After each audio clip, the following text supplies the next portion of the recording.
So it's time for another episode of Things We Can Laugh About Now. And today's video is about the time that I got locked in the house. It's possible. So, you ready to find out? So keys, we all want the keys. But when you can't get out of the house, that's a problem.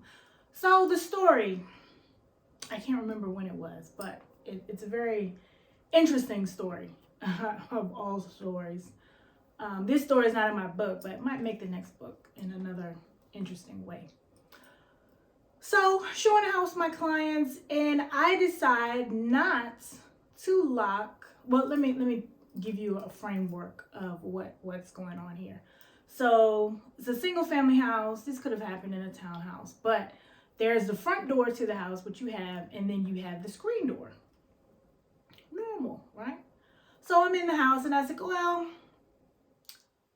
I'm not going to lock the house door, but I'm going to lock the screen door so nobody could come in on us. I was like, oh, well, I don't want to lock the door. It's okay. Leave it open.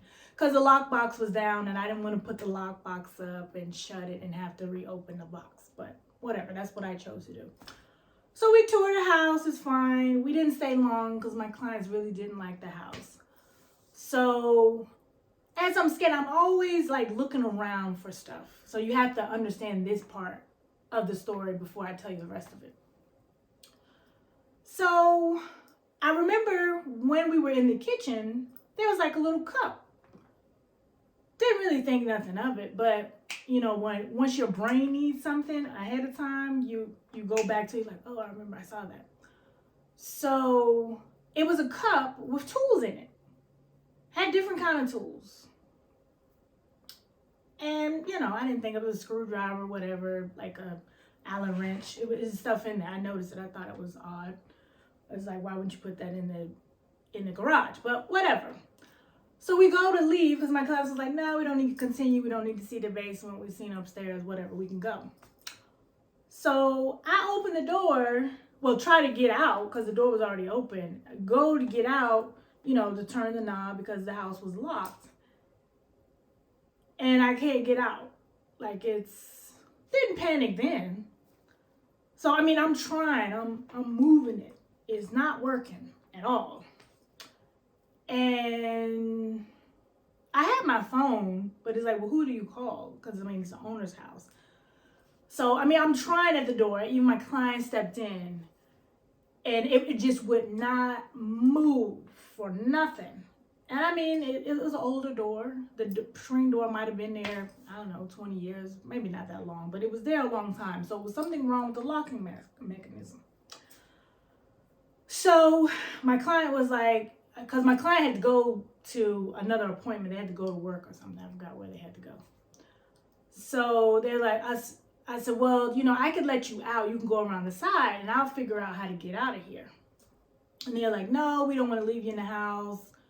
You know, nobody knows you're here. It's weird. Because then I said to myself, well, if the client doesn't have access to the garage from the outside, they're not going to be able to get in the house either.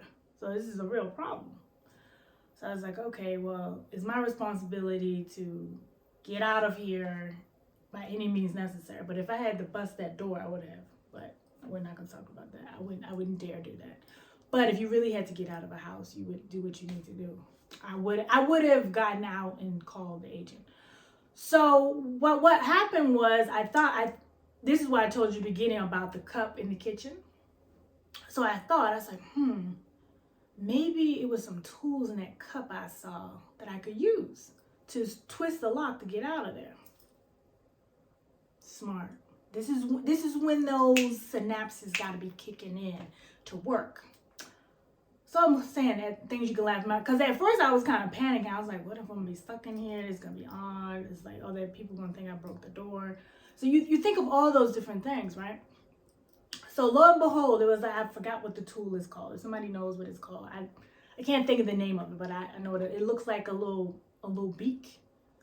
So I got one of those, twisted it, boom, magical. Put that back, left the house.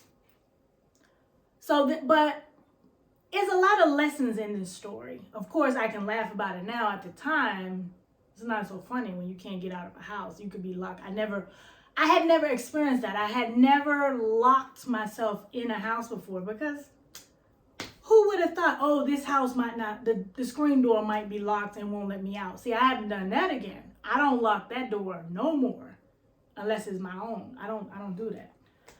So, and yeah, it's interesting with screen doors. But anyway, message, a couple things. Always lock the front door. Don't lock the screen door. I don't do that anymore. Always, if you have a listing where there's, I don't want to say, challenges in a house, you want to put a note on the wall. Like, it could be laminated, let people know, don't lock this door because there may be issue, whatever. Just let me know, because that could have been a real problem. So if there's any challenges in a house that you don't want to be real challenges for others, make sure you make them known. Thank you so much for tuning in today about the door that was locked forever. No, not really. Things we can laugh about now. Stay tuned until the next week, where I talk about something else.